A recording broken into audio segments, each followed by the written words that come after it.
Hi friends, ಎಲ್ಲರೂ ಹೇಗಿದ್ದೀರಾ? ಎಲ್ರಿಗೂ Muslim couple Kannada blog YouTube ಚಾನಲ್ಗೆ ಸ್ವಾಗತ.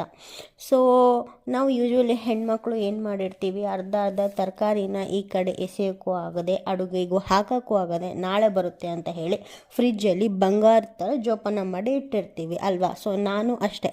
ಇವತ್ತು ನಾನೇನು ಮಾಡ್ತಾಯಿದ್ದೀನಿ, ಊಟಕ್ಕಂತ ಹೇಳಿ ಮನೆಯಲ್ಲಿ ಉಳಿದು ಬಳ್ದಿದ್ದಂಥ ಎಲ್ಲ ವೆಜಿಟೇಬಲ್ಸ್ನ ಫ್ರಿಜ್ಜಿಂದ ಕಲೆ ಹಾಕಿ ಸಿಂಪಲ್ಲಾಗಿ ಒಂದು ವೆಜಿಟೇಬಲ್ ಪಲಾವ್ನ ರೆಡಿ ಮಾಡಿಕೊಂಡೆ. ಸೊ ನಾವು ಪಲಾವ್ ಅಷ್ಟೇ ತಿಂತೀವ?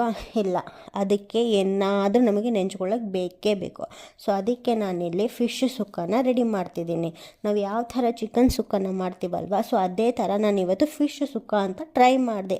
ನಿಜವಾಗ್ಲೂ ರೆಸಿಪಿ ತುಂಬಾ ಚೆನ್ನಾಗಿ ಬಂದಿತ್ತು. ಸೊ ನಾನು ಇವತ್ತು ನನ್ನ ದಿನನ ಫಿಶ್ ಮತ್ತು ಪಲಾವ್ ತಿಂದು ಎಂಡ್ ಮಾಡಿದೆ. ಸೊ ಇದು ನನ್ನ ದಿನ. ಸೊ ನಿಮ್ಮ ದಿನ ಹೇಗಿತ್ತು ಅಂತ ಹೇಳಿ ನೀವು ಕಮೆಂಟ್ ಮಾಡಬೇಕು, ಓಕೆನಾ? Thank you.